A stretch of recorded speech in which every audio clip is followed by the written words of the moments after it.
Hey, what's up everyone? It's Shaker here, back on a live stream. We've not done a wild stream. Well, we did the live stream for the AQUAMAN Rotten Tomato scores and Metacritic reading reviews. So that was a while ago, but finally we're back doing a live stream. And we're going to talk about AQUAMAN. We're going to talk about the spoilers. What did you like? What did you not like? I'll tell you what I didn't like and what I liked. So let's see who's in the chat. It's going to be a spoiler discussion, so if you've not seen the movie, this is not the video for you. But let's see.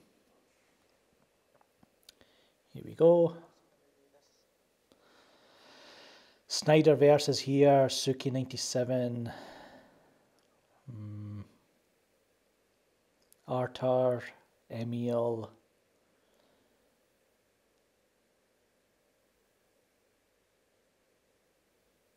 Claudius.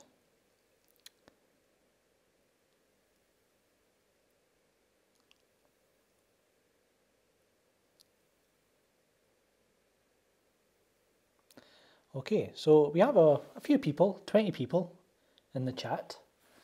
So thanks for tuning in, everyone. I hope you're having a nice Christmas weekend. I'm sure all of you have got time off your work and your school over the next few days. And we'll be having some snacks, some drinks. So I watched AQUAMAN twice. Watched it and you're probably wondering why I've got my hood up. I just feel like it, something different. I'm sick of wearing that stupid hat. So yeah, I've watched AQUAMAN twice. Watched it in IMAX the first time, and a regular 2D screening the second time. And so I was at Cineworld. That's the big cinema here in the UK, in Scotland, Glasgow. And I have to say I did like it. Like for most of the movie, right? The first half of the movie, I was like, it's fine. It's quite good. It's a 3.5 out of 5. But the second half of the movie, right? That's when things go to the next level. And I was like, this is a solid 4 out of 5. And that's the score I settled on. But let's go like right at the start of the film, right? We've got... So Nicole Kidman, you know, she gets saved by, what's the actor's name? Tamura Morrison, Django Fett. So yeah, Nicole Kidman, she gets saved by Django Fett, and there's something about that actor, you know, I didn't think he kind of fit, you know, next to Nicole Kidman. I don't think they kind of looked right together. So you know, even at the end, you know, when she comes back and she hugs him, and it's just like, she would never be with this guy. I don't know, just a little nitpick there. It's a nitpick. But here's the thing, the first issue I have with this in this movie is when little Arthur is at the aquarium with the school class, right? And he uses his powers in front of everyone, right? He uses his powers like, and everyone sees him, and he's not hiding his powers. He's not hiding who he is. Then I think back to Man of Steel. I was like, well, in Man of Steel, you know, Jonathan Kent, he tells young Clark, don't, you know, don't show off your powers and get found out who you are, because they're going to take you away. The government, you know, they're going to take you away. Who knows what they'll do to you? So that's what I love about the Man of Steel. It's kind of, you know, realistic. It's makes sense, you know. And here it's like, so this kid used his powers in front of everyone, and what, people just forgot about that, or did he have to put up with any, you know, people coming after him and his family? Someone must have spoken about, you know, this kid can do these things with the sea creatures. It's just weird. I was like, but what did you guys think about that? Let me know in the chat. Hello, Jose M is here.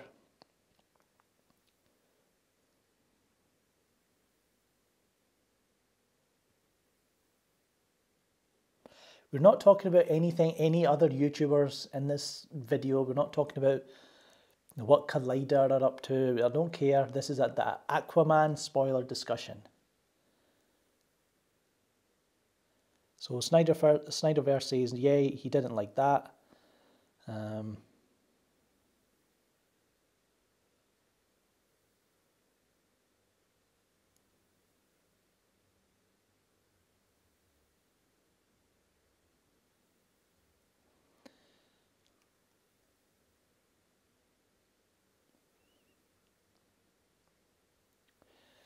Ack says it was an unnecessary scene.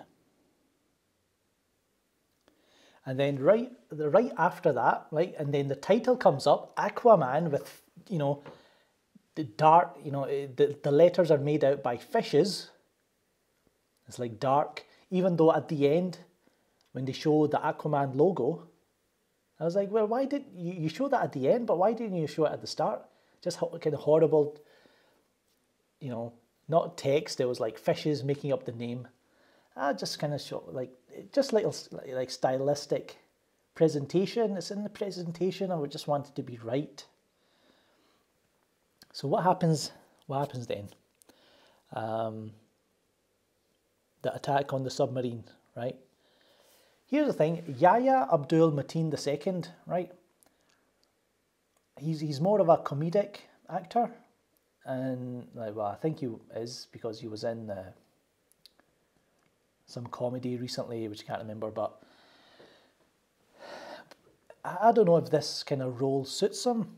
He was okay, he was fine, you know, he didn't, the kind of emotional scenes that he had with his dad when, his dad is stuck and he's not going to make it, and I just thought Yahya's acting was a little bit over the top, not believable.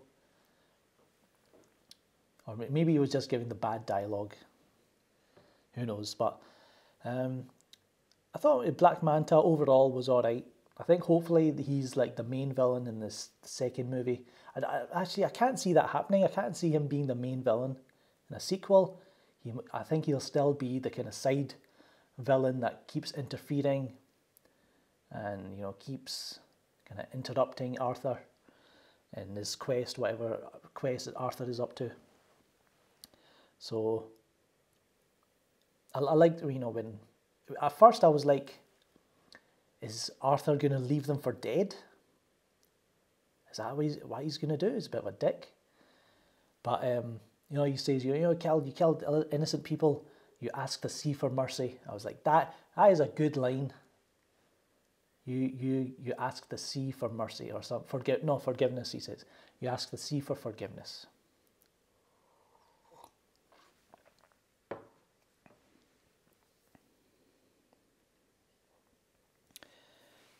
Metalhead Zaki says, he watched the movie and thought it was kind of terrible. It felt like an MCU movie, and I feel like the movie are catering to those fans. Well, there's a lot of things in the film that I can say is, you know, James Wan, he's bringing his Fast and Furious experience over to this movie. I don't see the kind of, I mean, there were moments, I discussed it in my review, where, you know, the music builds and then it cuts and there's a one-liner or a joke, which kind of felt, and they did it like 3-4 times. The music builds, it stops, joke. It was kind of annoying, right? And it didn't bother me as much.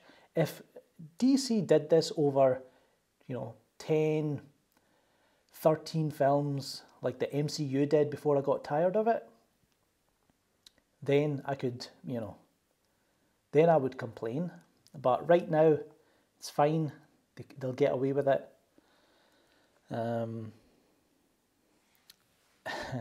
Nicole Kidman wig looked ridiculous. Not as bad as Mera. I thought Mera, like, why can't they just stick with that kind of reddish hair that she had, you know, in Aquaman? not Aquaman, Justice League, Snyder's Justice League. And you've seen pictures of it. So, Thought Gay says, does she not love me? Or whatever the teenage Aquaman says was the most cringe part. There was something about just that kid, and then him having those contact lenses, and then the camera and that's the thing. There's so many moments in this film where the camera kind of zooms in slowly as someone's talking. It's like, why are you doing that? Weird. It's really strange. So, didn't like it. There's a lot I didn't, but yeah, that scene where the kid starts crying while he's being taught by Vulko. Yeah, that was something about either maybe not the kids at fault, but the dialogue is bad and the contact lenses don't kind of make it look right either.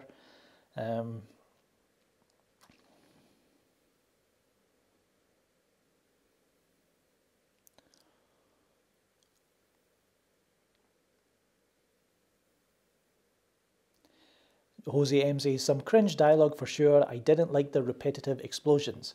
Again, that's another thing I mentioned in the review. A conversation's taking place and then an explosion happens and they get knocked to the ground. That happens about 4 times, 3-4 times in the film. Like, what? You couldn't come up with anything better? Like, so that was something. Could be reshoots, could be script problems, could be interfering from the Jeff Joneses and those guys, who knows.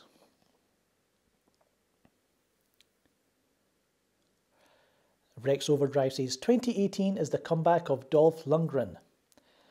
He is, I would say so. I saw him in Creed and I saw him in this, and it's like, this guy's having some kind of resurgence. And he is good. He was actually quite good in this. Didn't have that much to do, but what he did was fine. In Creed, he was amazing. Creed 2, I thought he was like probably the highlight of the film. So, here's another thing, right?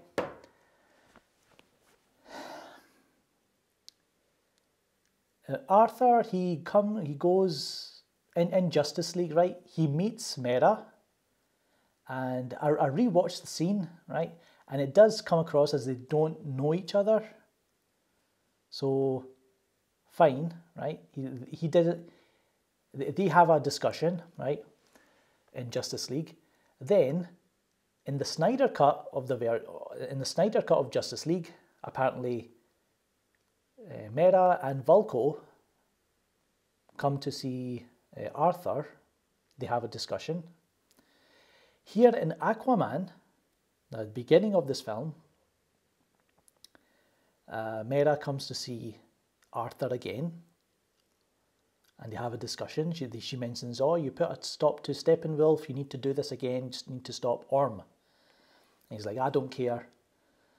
And he drives away. Then comes the tidal, Orm, they sent this tidal wave and ships and trash, and this hits Arthur's car and his dad. Mera comes again, she saves them. And at this point now, Arthur's like, I don't even know your name. I was like, what? you spoke to her in Justice League. You spoke to her in the Snyder Cut end of the Justice League. You've spoken to her just now, like a few moments earlier, and now you actually find out her name. It's like strange, a bit odd. All these kind of meetings you had and you never asked who she is. Or she never even introduced herself. I am, princess, whatever.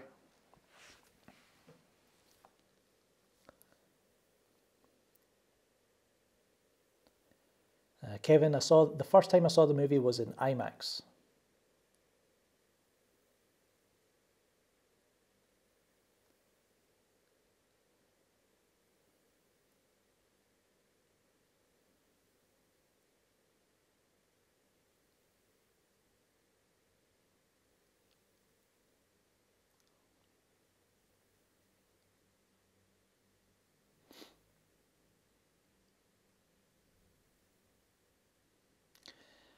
Jose M says, the only time I genuinely laughed was when Mera was eating flowers.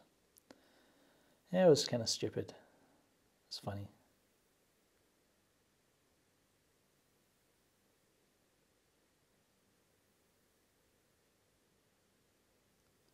Karen Sumaria says, I had a problem when Mera took Arthur to meet Vulko in Atlantis. Why couldn't they just meet on land where he wouldn't get caught? Good point. All Vulko had to do was show the map to the lost trident.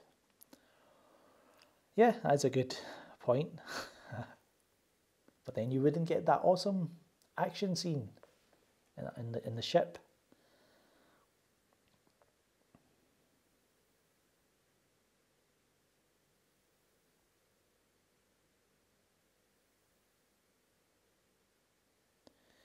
You guys are talking about the song choices. Let's talk about the song choices.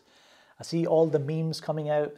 Everyone's taking clips from, you know, Man of Steel, Batman v Superman. I've done a couple. You know, taking clips from these movies and just inserting the Pitbull song.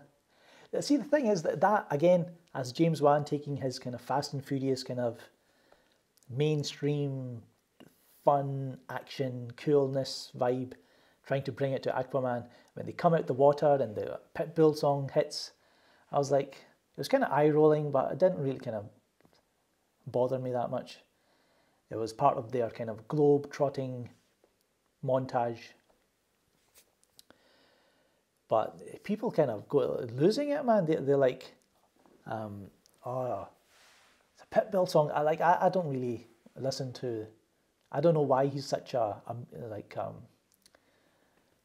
is he a hated artist, a hated musician? I don't know. But anyway, I just kind of rolled my eyes. I was like, it was kind of Fast and Furious-ish. And then Black Manta, when he's been given the weapons, and I heard the synth, you know, when he shoots his gun and he kind of turns around, and I heard the synth, and I was like, is that Depeche Mode that they're about to use? Oh shit, it's the Depeche Mode. And then, you know, the song's called It's No Good, which is I love Depeche Mode. I love all their albums and all their hits. But I don't know, it just didn't. You could say it fit in the movie or in that scene. It's like a montage of him making a suit. Would you prefer an actual theme, like you kind of music, you know, original score to that scene? That would have been better. But yeah, the James Wan used Depeche Mode instead. Another odd choice. But that fight scene in Sicily is amazing. Actually, before, when they go to Atlantis, Mera and Arthur, they go to Atlantis to meet Vulko, and you see, yeah, this kind of beautiful kind of synth, Blade Runner-esque, Tron Legacy type synth. Love that. He gets caught, and he has this kind of face-to-face with Orm. And here's the thing, right? There's a couple of moments in this film where they talk about, you know, the environment and look what the sea is, look how horrible, you know, the pollution, the sea pollution is coming back on us, and then Orm shows off, you know, this is what the humans are doing to our you know, sea. And that's like, I thought that's enough, like environmental message in the film. Then you had these critics in IndieWire saying, I think it was IndieWire, talking about, oh, the film should have done more of that. It's like, shut up. What the hell are you talking about? Nobody comes to see a movie like Aquaman for a environmental message. They had it, a couple of moments in the film, but that's about it. It's fine. So, the Ring of Fire battle between Orm and Arthur, like as soon as the battle starts, they're dodging attacks, blocking attacks, swinging, and the kind of the way the water kind of moves across Orm's face and the movement of the camera, it's pretty good. I was like Zack Snyder-esque, That's like Man of Steel-ish, which I quite liked. And then Mera comes, saves them. They get in the little ship, and the chase begins. And then when their ship kind of goes up across the face of this kind of white light, and the music kicks in, I was like, this is like, there's something about the design of that I really like that moment. Then they get into the mouth of the whale, which was quite good, quite funny. But then they kind of ruined it later on when they're in Sicily, and this little girl just kind of randomly hands Mera a Pinocchio book. And she reads, oh, this is that, you saved us after you read this children's book. It's like, what? It's like, that is kind of Marvel-esque, having to explain things for people, for stupid people. Like, doesn't he say? I'm sure he, I think Arthur says, I saw it in Pinocchio, get in. I think that when they get in the whale's mouth, I think he mentions it. So why did they have to kind of show you, oh, Mera now understands it's from a children's book.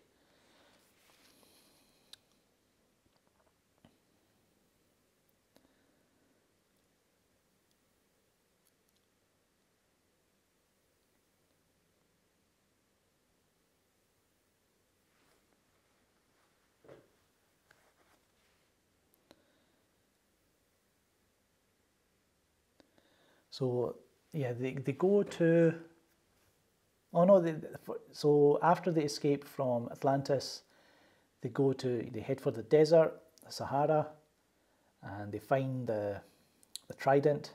I love all that, the voice of the king, the former king, and his voice, and the power of this trident and all that. You get a little backstory of what happened to Atlantis, so that was good. And the visuals on that, amazing. Again, the kind of jokes, something trident, could have just peed on it, stuff like that is just, it's put in there to keep stupid people from falling asleep. It's like a business decision, it's a studio decision, it has to be in there. So that was kind of, yeah, that did bother me a little bit. So then they go to Sicily, and Black Manta comes there. I love the kind of, they're trying to find, they've got the bottle, they look through it, and then have to find the king, and he finds the statue of the king, and he looks through it.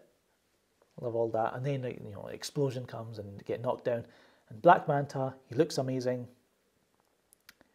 And at first it was kind of difficult to understand what he was saying, right? Just that first moment when he speaks. And the chase, so much, like when I first saw it, I remember in the trailer, it's kind of impressive, but then seeing it on the big screen is even more impressive. And then the fight takes place, the bell, the bell explodes, Black Manta shoots his rays through it, and then it's about to fall on the girl, and Arthur kind of charges at it, knocks it out of the way. There's just the kind of the moment where Arthur swings the ball and chain, and he throws it at Black Manta. It kind of wraps around his head and hits him in the face and explodes. And then when he's falling, the kind of camera work effect that they had, it's his head bouncing all over the place. I was kind of sat up and started kind of laughing a little bit, like how ridiculously good that scene was. So everything from here on I thought was awesome. Yeah, and Mera uses the wine. He turns it into kind of shards and pierces it through those Atlantean guards who are there. So all that was awesome, and then they come to the trench, which is, this is where James Wan takes over as horror experience in horror movies. Trench were kind of really good, well designed, quite horrific. Lots of jump scares, you know. She's when the camera, you see Mera, she's kind of moving back, or she's, you know, it's behind her and all that kind of stuff. But the way kind of Arthur kind of dispatches them all, or like throwing the spear and all that, so that was good. And then here's the thing: when they jump down right into the water, so some idiot said, like, why is the flame lit underwater? Well, maybe I don't know if it's. I thought Mera was kind of, you know, protecting the flame with her, you know, powers, so the flame was lighting underwater. I don't know. But when, so as soon as they jump into the water, and he kind of pulls back, and then the music cuts off. I love that. And then when you get to the bottom, right, and then the camera pulls back again, and it shows all the trench are around them, surrounding them. And then it comes up in the bottom of the screen, the kingdom of the trench. I was like, this is so good, like so kind of Lord of the Rings, just like very much like that moment, you know, when the Fellowship are in that place where that thing, you know, comes after them, and Gandalf kind of falls. So reminded me a lot of that, and they are just kind of swimming through, getting to the core center of the earth, and then you see this kind of amazing. When they get through it, they get past it, and they meet. Finally, we see Atlana, like she survived all these years. So that was like beautiful kind of dinosaurs and greenery everywhere. It's like waterfalls, all that. So visually, it's just amazing. There's so many parts of the movie. And when Arthur goes in to again, right? He's like, Mera's like, you need to be more or something more than a king, or something like that. And Arthur goes, what could be more than a king? And, you know,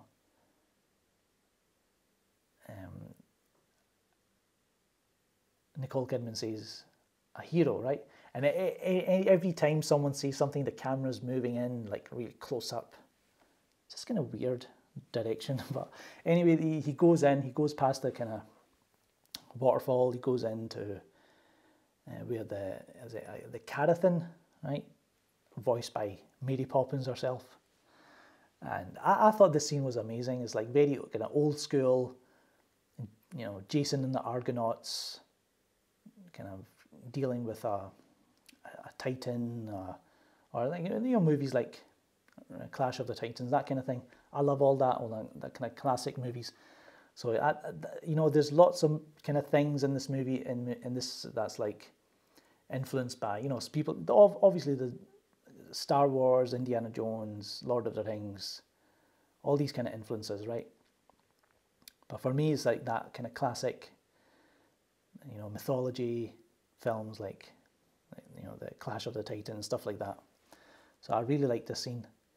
And then when he gets the trident, and not just that, like what he says, like, you know, I'm a nobody and I'm messed up, and then the Carathan was like, oh, you can communicate with me. I've not communicated with anyone for so long. And he gets the trident, and then he goes, and you see he gets the outfit, and he's like, pff. And then this part of the movie where, you know, oh, but that's the thing, right? They did my boy, what's his name? Jimon Honsu. He's like, they did him dirty. He's only in one scene. All that makeup, a few lines, and he gets stabbed, gutted by Orm.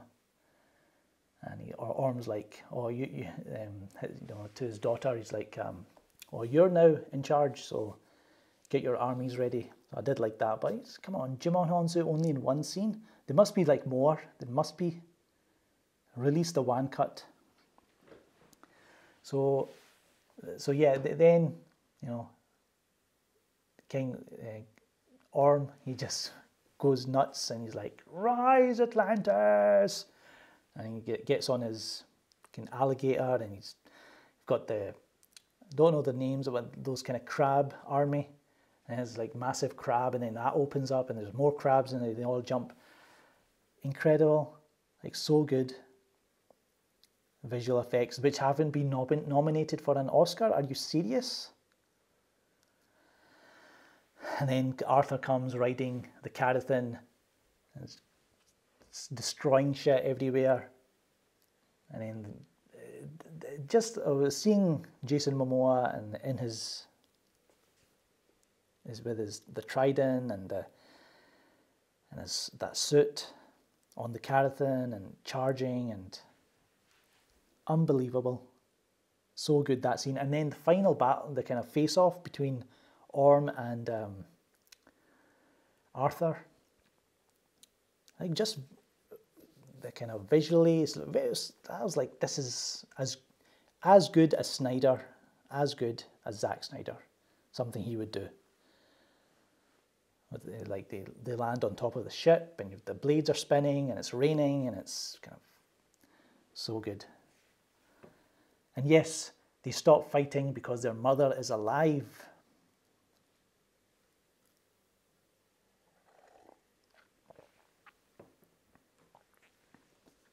And everyone keeps saying that Arthur, like, there's no Aquaman theme.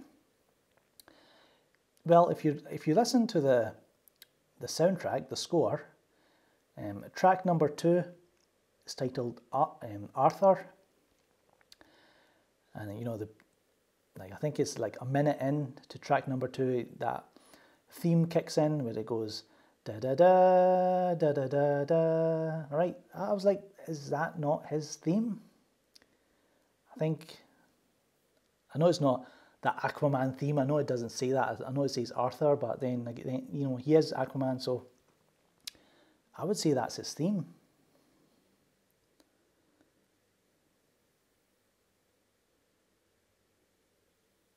No, it was a good. I thought it was a good ending. There was no like, someone has to die. You know, there's no bloodshed. Orm kind of, you know, he didn't. You know, his mother's alive. That's a big thing for him. So, but you know, when he asks her, "You're with," he's like, "You're with him. You're with Arthur." She's like, "Yeah." So you don't know how that's going to affect him, what he's going to think about that. He gets taken away. You know, Arthur says, you know, "When you're ready, we can talk." And Orm just kind of looks at him like, "What the hell are you talking about?" So could be interesting, but where they go from here.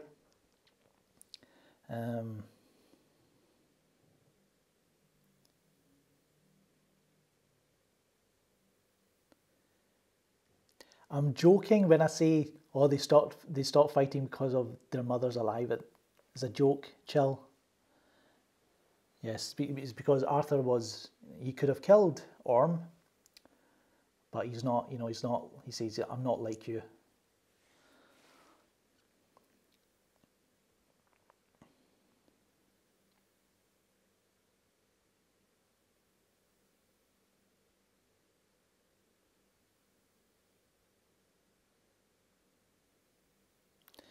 Arthur says, Ak says, "I thought Atlanta was gonna die when Orm asked that." I was like thinking, is he gonna like stab her? I was like, no, they're not gonna go there.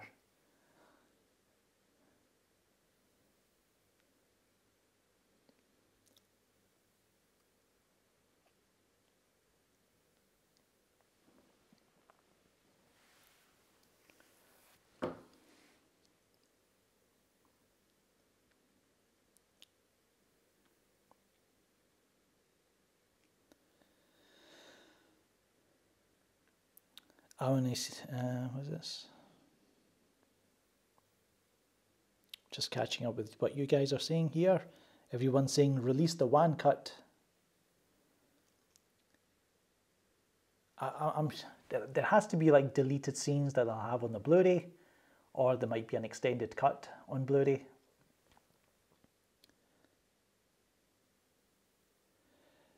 I don't think Aquaman's going to hit 1 billion. I mean, he's doing quite well. You know, I think he'll make 600 million, 700. I'll be surprised if he makes 800 or 1 billion.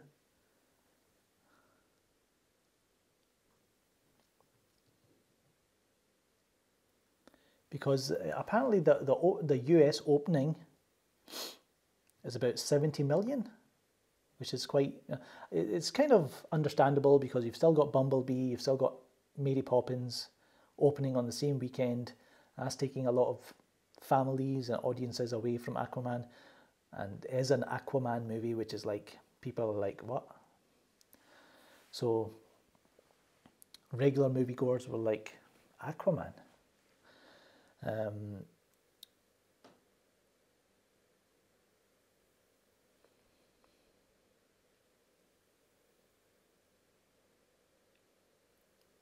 So it's pretty good for, you know, for the Christmas period, Christmas time. It's one of the 3 big movies coming out on the weekend. It's going to make around about 70 million, and it's an Aquaman solo movie. Coming after Justice League, being the only DC movie this year, I think it's done quite well. And I think its total box office worldwide will be quite good. I don't think it's going to make 1 billion though. I could be wrong.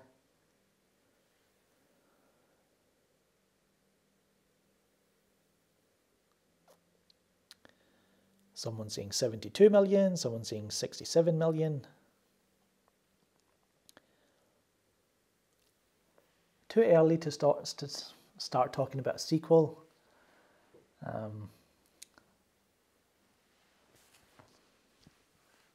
Who could they have? I'm not like that aware of Aquaman villains, so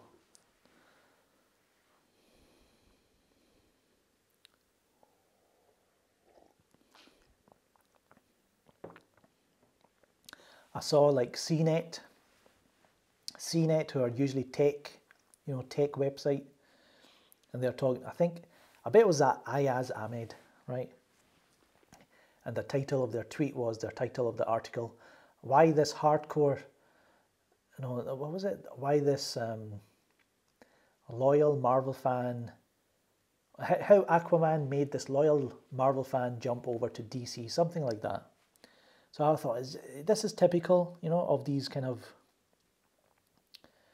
fair weather MCU fanboys in the media, and how they're, oh, we love DC now because the Aquaman movie is cheesy. And I think The Verge were talking about how it wasn't bad enough, it wasn't awful enough. Should have been a bad movie and it would have been better. Or like, the hell are you talking about? Like, I know a lot of these kind of groups of people who they love bad movies, right? They want everything to be like The Room. Yeah, well, you know, a $200 million film is not going to be like The Room.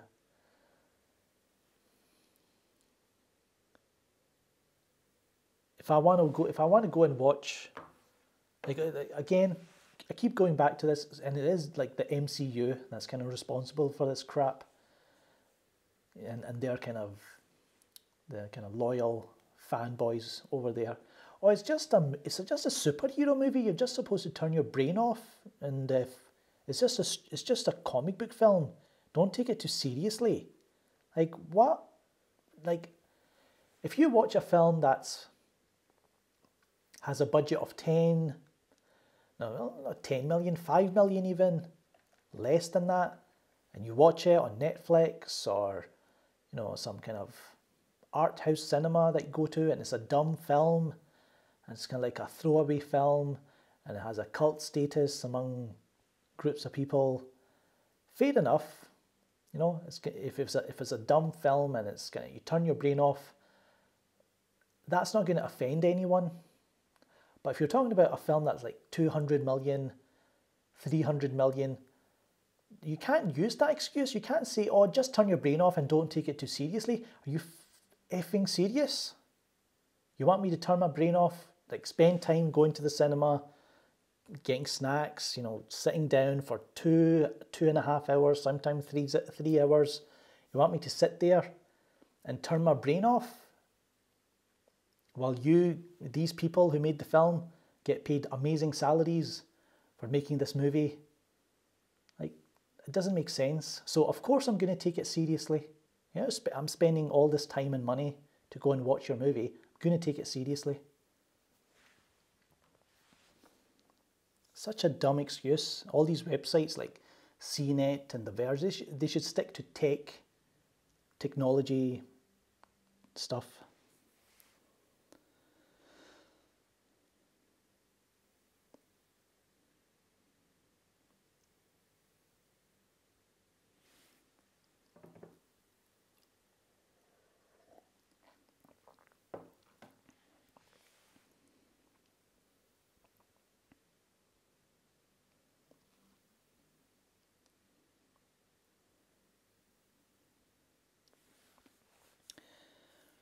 Let's see what you guys are saying.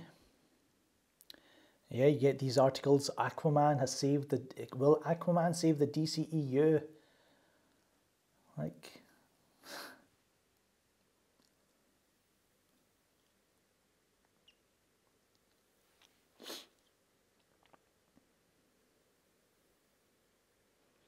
I did like the end credits, like this is what I like about the DCs, right, films. Don't go with this kind of post-credits scene where you have to wait through all the credits and you wait for nothing sometimes. Keep it simple. The movie ends, you get these amazing, kind of visually awesome kind of background graphics with some credits, right? And I loved how they kind of showed off these little statues and these models that they were showing off at the end of this movie. And then you got this mid-credit scene of Black Manta. He gets saved and he's with that guy who's on the news. So that was fine. I was okay with that.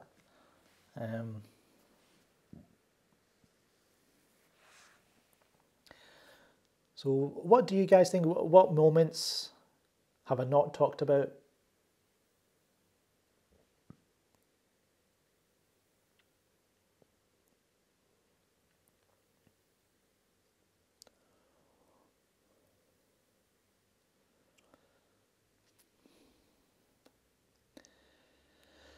So yes, comic book cast. Armin from Comic Book Cast. A few of, you can check on my Facebook, you can check on my Twitter. A few screenshots of his tweets from not so long ago where he was talking about, oh yeah, Aquaman's going up against 3 Marvel movies next year, and he does that. And it's like, the hell? This guy claims he's an Aquaman fan, but he's like saying, oh, rather than DC make a Aquaman movie, they should just let Marvel make a Namor movie.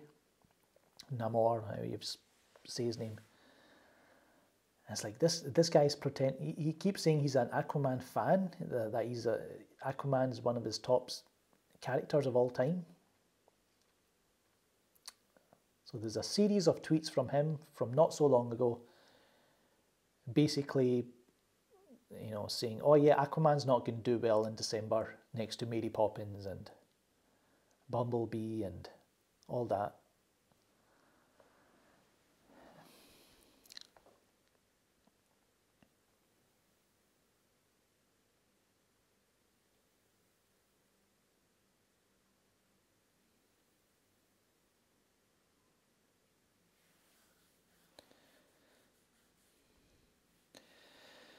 Hello, Jacob Walker. Suki97 says, do you like Skylar Grey's song though? Was that the song at the end of the film? I was like, yeah, whatever. It's a appropriate song to use at the end, I would say. Mick D says, hey Film Gob, first time on your live show. Agree. Nice, interesting visuals for the main credits and then a mid-credit scene. Simple. No need to hang around to see a stupid drumming ant at the end. What is that? Is that what the post-credit scene for Ant-Man and the Wasp was? A drumming ant? I thought it would have been... I never watched the movie, so...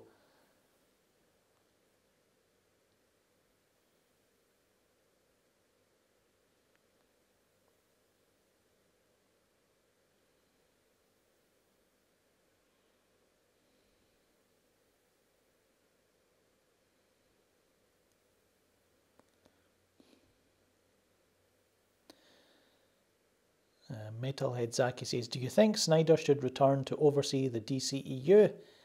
Yes.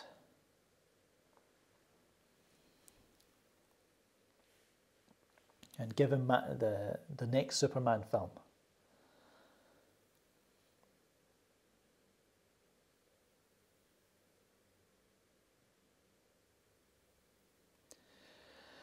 So a lot of you probably know that I did a video how to review, was that right? How to review, no, it was called How Collider Reviewed Marvel's Worst of 2018 and DC's Best. So what I was trying to say was how Collider videos reviewed Ant-Man and the Wasp compared to Aquaman, right? And they're like Perry Nemiroff and John Rocca, is it? John Rocca. Oh, I came out the cinema so happy. I was smiling. Did you see me smiling? I was so happy. I was smiling from ear to ear. I had a good time, guys. It was so much fun. This is them earlier this year talking about Ant-Man and the Wasp. And then, so I took those clips, right? And so I turned up the colour and I added some nice music to it. And John Rocca gave it, like a 9 out of 10 or something, shit like that. And then I compared it to what they were saying about Aquaman, and I put that kind of sad violin music, and I turned the visuals grey, and just showed you, how the things that they were saying, John Rocca and Perry Nemiroff, just kind of shaking their heads and laughing, saying, oh, I want to like this film, but it just didn't do it for me. I'm sorry. And Christian Harloff, I think it was Christian Harloff, it might have been Dennis Zeng, they sent a copyright strike to my channel. Surprise, surprise.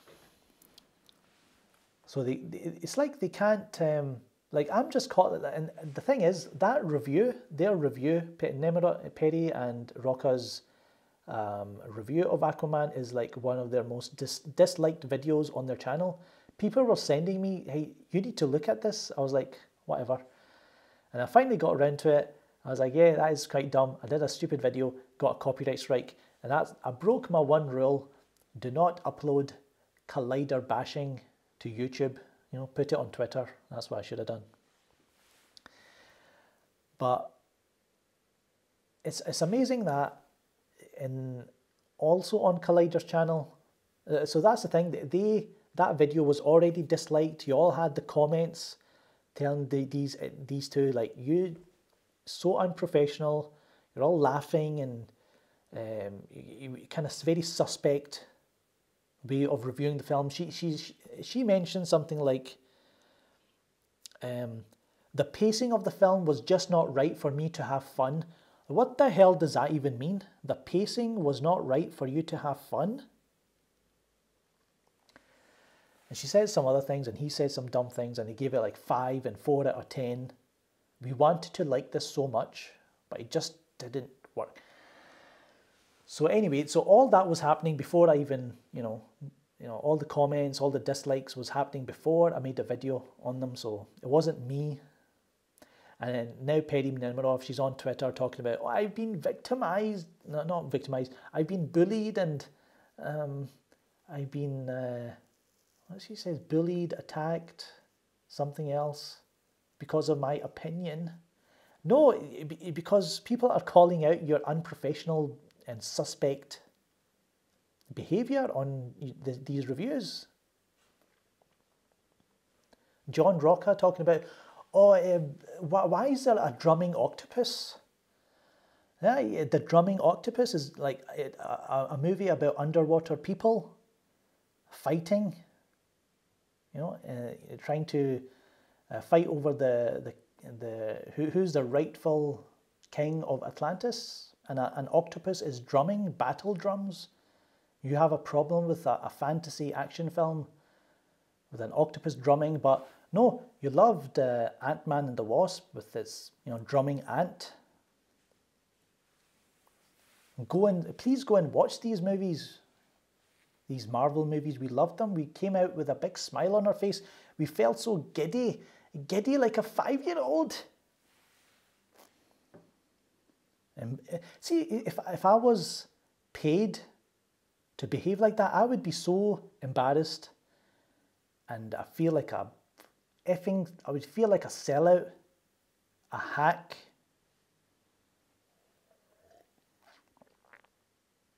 And then she's on Twitter crying about being bullied.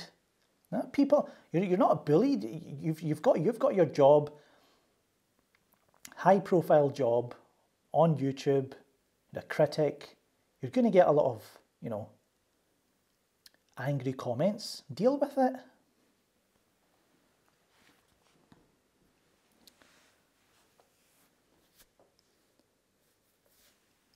Going to go back to the chat, see what you guys are up to.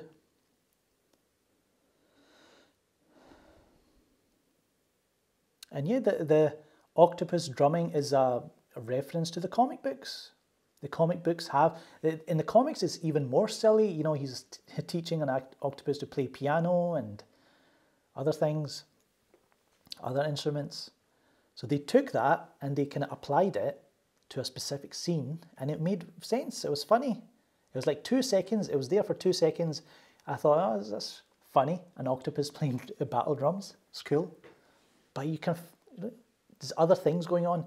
All these critics pointing out, oh my God, an octopus playing drums is so bad, so stupid.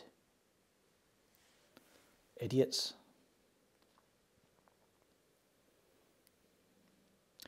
And then, so you've got Collider sending me copyright strikes for calling out, you know, for basically shitting on them, right? So they send me copyright strikes for that, but it's okay for them to sit and call out a critic who gave a negative review about Spider-Man Into the Spider-Verse, calling him a turd on wheels, I think he called him. Christine Harloff called this critic a turd on wheels. He said, I think he's lying. I was like, are you serious? And that Roxy, she's like, he doesn't understand story.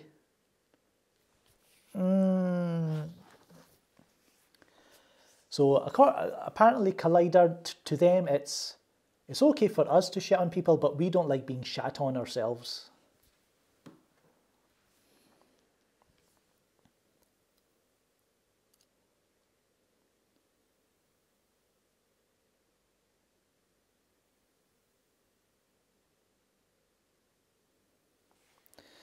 We have Iriase Insem.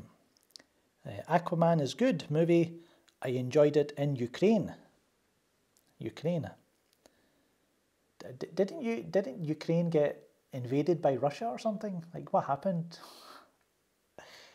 Did Putin not take over?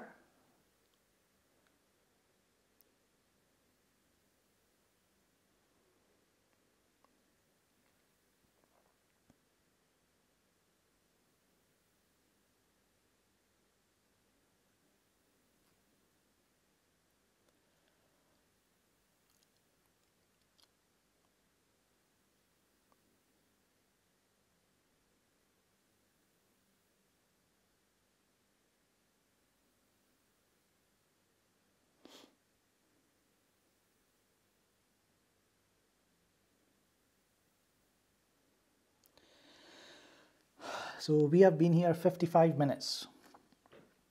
We have 53 people watching. click that like button, share, all that stuff. If you've not a subscriber, you can subscribe. I'm still kind of wondering, I want to do some, remember we've got a Christmas special coming up tomorrow. You're going to like it. It's good. Something different. It's a feel-good video. I think you guys will like it.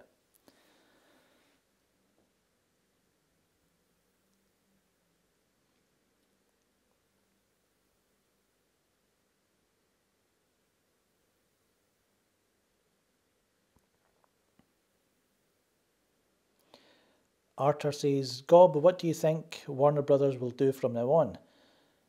The movies' tone of the movies.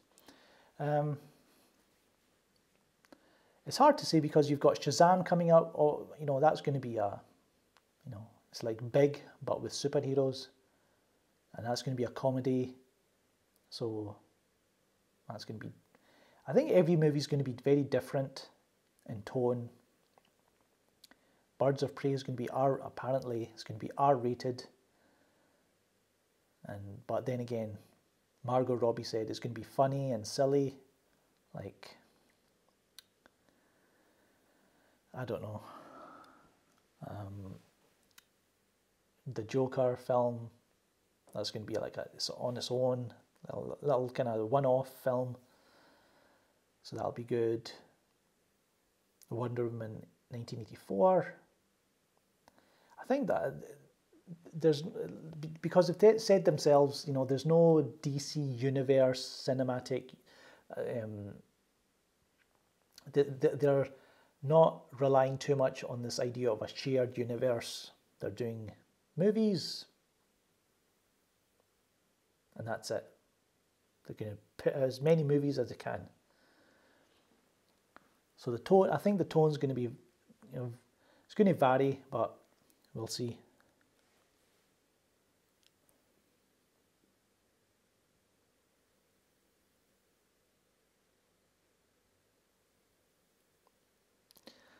So yeah, okay, that's what.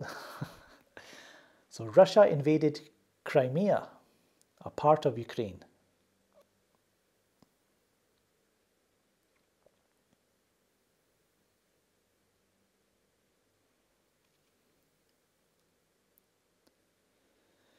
Talk about the mouse invading the movie critics in North America.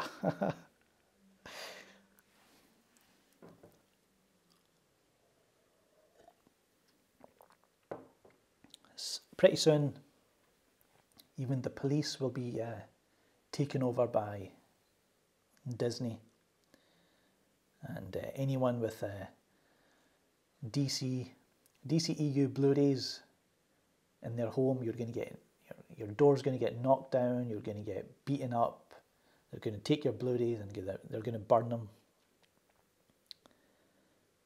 That's where we're going.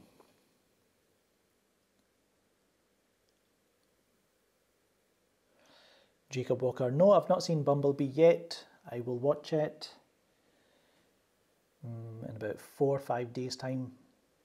I'll have the chance to see it. Yeah, Children of Men style future.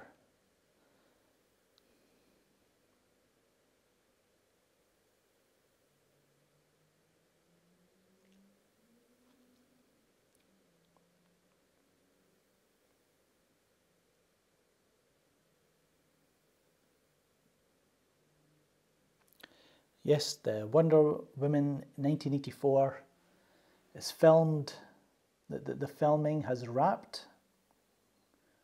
So some photos that were shared, I think by Gal Gadot or Patty Jenkins, celebrating that they've wrapped filming. So, man, it's just a shame it got moved to 2020. June 2020, I think.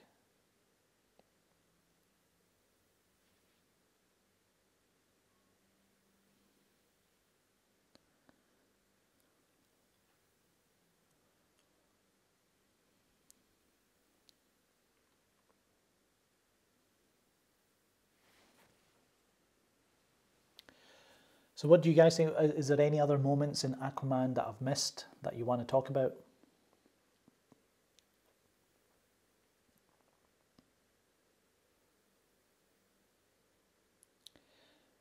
Doom Patrol, I don't have time for TV shows, so I saw the Doom Patrol trailer, I thought it was okay.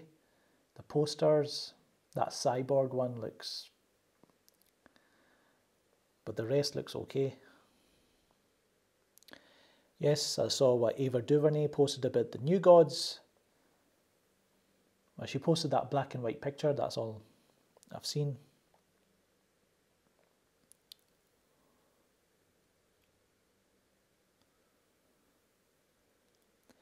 Yes, people complaining that Aquaman, they're complaining that a film called Aquaman spends too much time in water, in underwater scenes.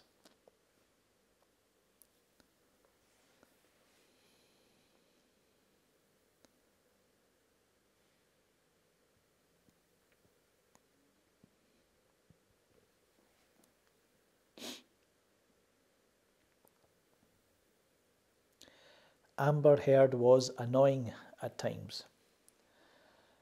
I don't think she was annoying. Her wig was kind of, you know, distracting, but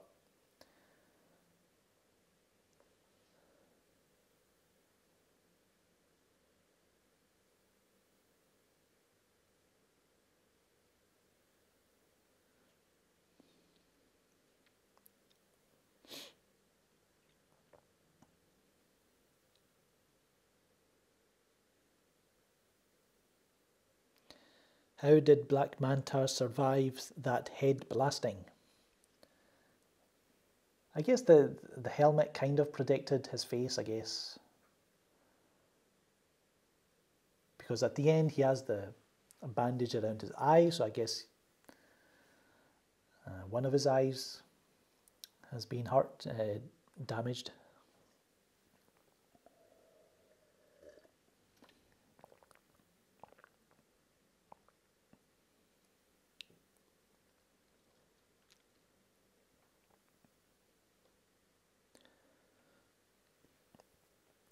Something I noticed about Amber Heard in her kind of interviews or the kind of red carpet premieres, she looks kind of uncomfortable, like she's like not used to this. And she has this kind of look where she's kind of, she gets asked something that she doesn't like and she's about to kind of let rip, but she kind of holds herself back. So something I've noticed about her, I don't know. Might be just imagining it.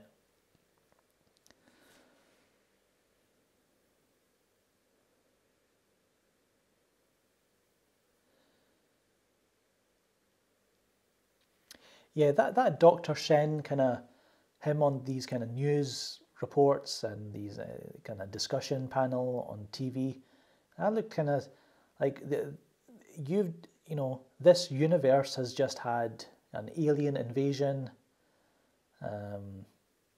in Man of Steel.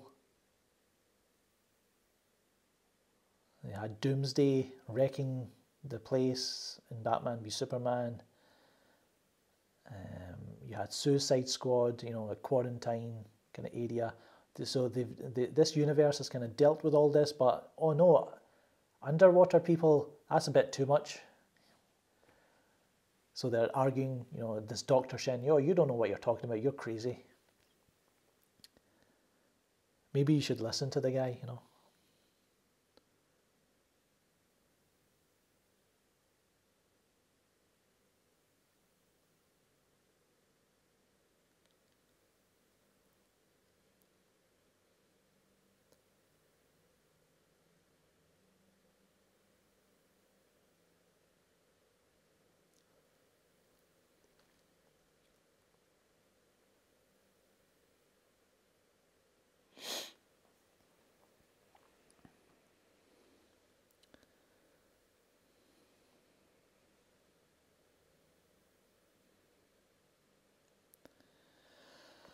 So yeah, quite enjoyed Aquaman. I thought it was, you know, had its cheesy moments, had its bad moments, had bad dialogue parts and parts. But, you know, 2.5 hours, and it didn't feel that kind of long. It didn't drag. The visuals for most of the movie were quite good, especially the second half. The action was pretty good.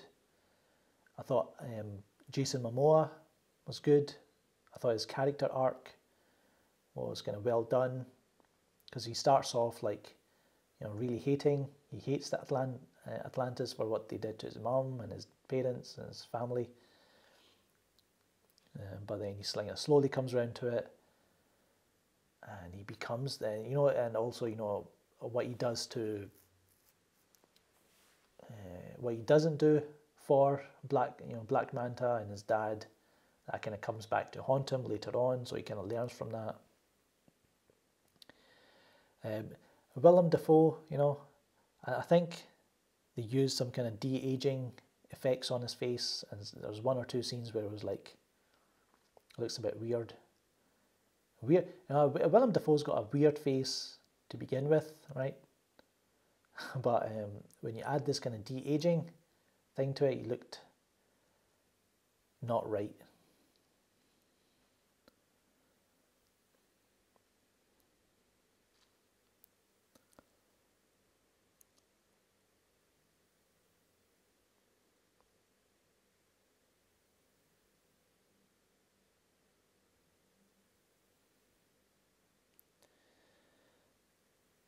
The kind of green screen around the lighthouse, yeah.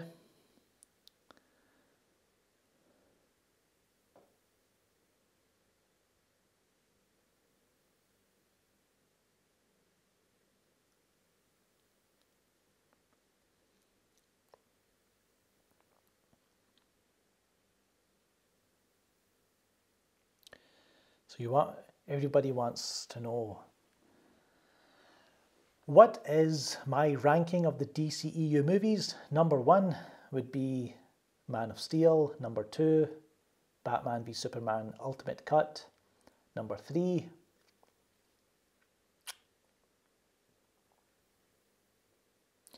Aquaman. Number 4, Wonder Woman. Number 5, Suicide Squad.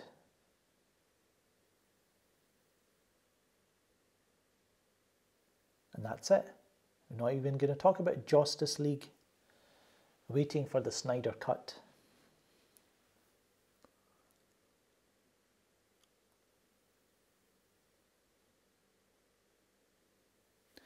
Okay, time to block Andre Meza Valdez.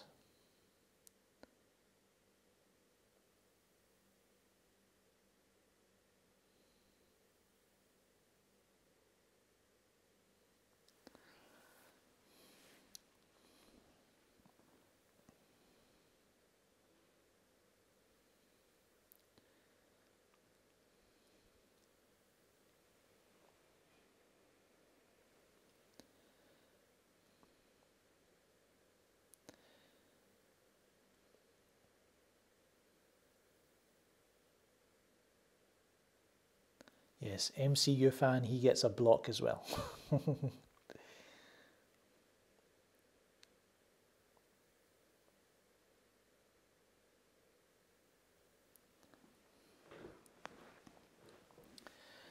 So what else can we talk about? If you don't want to talk about Aquaman, let me know in the chat.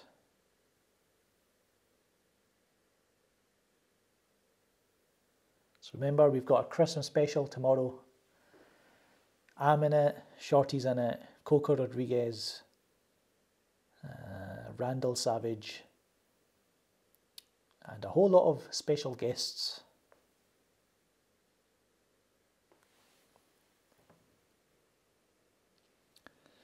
Thoughts on Birds of Prey? I don't know anything about Birds of Prey just yet, so casting's been good so far. You know, Mary Elizabeth Winstead.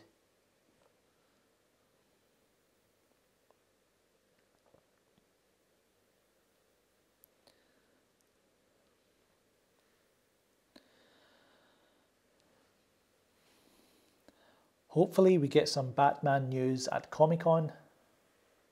Got to, must. Want to see Ben Affleck return. Want to see Matt Reeves on stage. Want to see them talking about it. Something.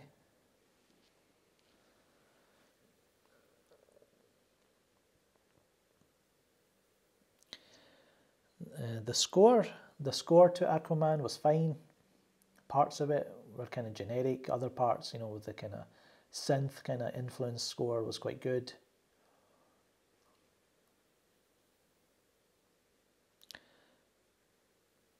No, I've not seen Penny Dreadful.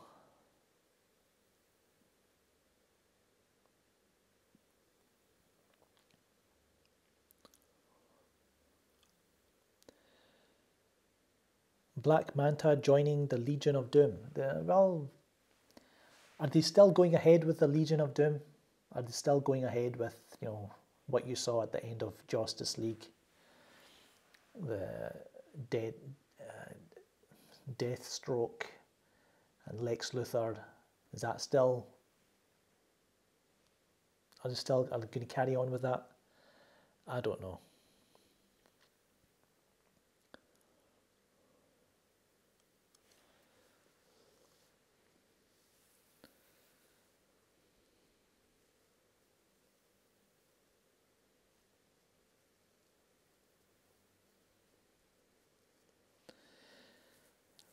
There's not much point in making a video about Man of Steel and Brightburn because you can all see the influence, well not the influence, but you can all see how Brightburn is kind of riffing on Man of Steel. It's kind of, you know, it's obvious. There's no point in doing a video about it. Everyone can see it.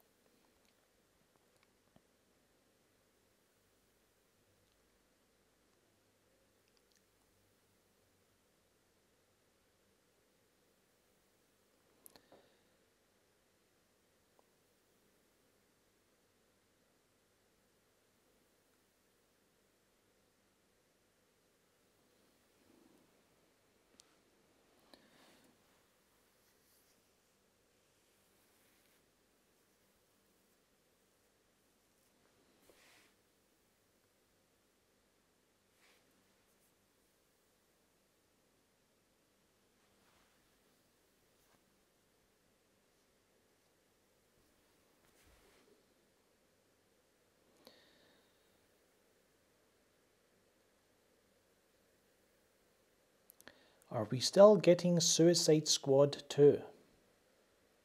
Don't think so. I think that's been put on hold because a lot of the ideas in that script were moved over to Birds of Prey.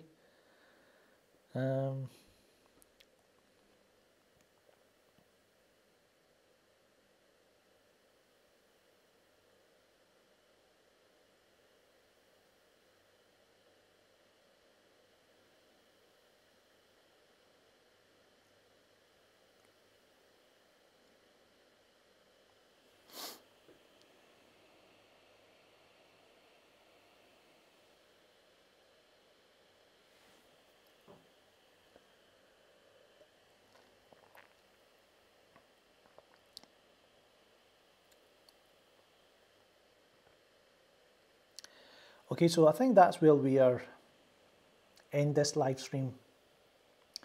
Been here about an hour and 10 minutes. So yeah, I enjoyed Aquaman. I saw it twice. If I have time, I'll go and watch it a third time. I've heard people say that they've watched it 4 or 5 times. I can't watch a movie that many times. But yeah, I did like it.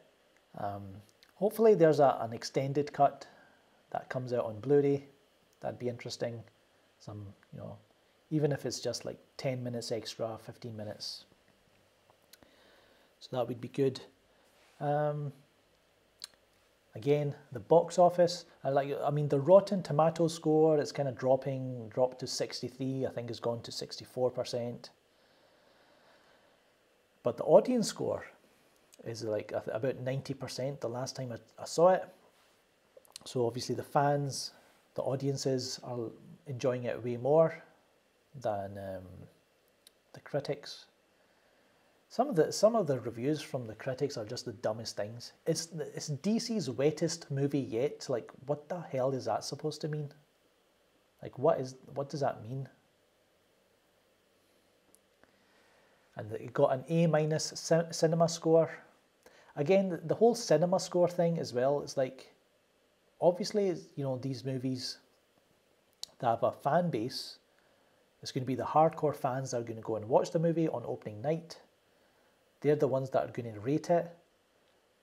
So yeah, it's going to get an A-, got an A-. Okay, fine.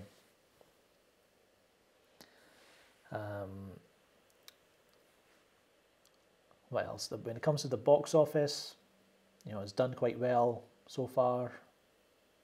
Will it make $1 billion? A few people have said it's going to make $1 billion. They think it's going to make it. I can't see it, but it'll be good if it does. It'll be good for. I'm happy for Jason Momoa. Happy for James Wan. But do you think James Wan is coming back for a sequel? Not sure.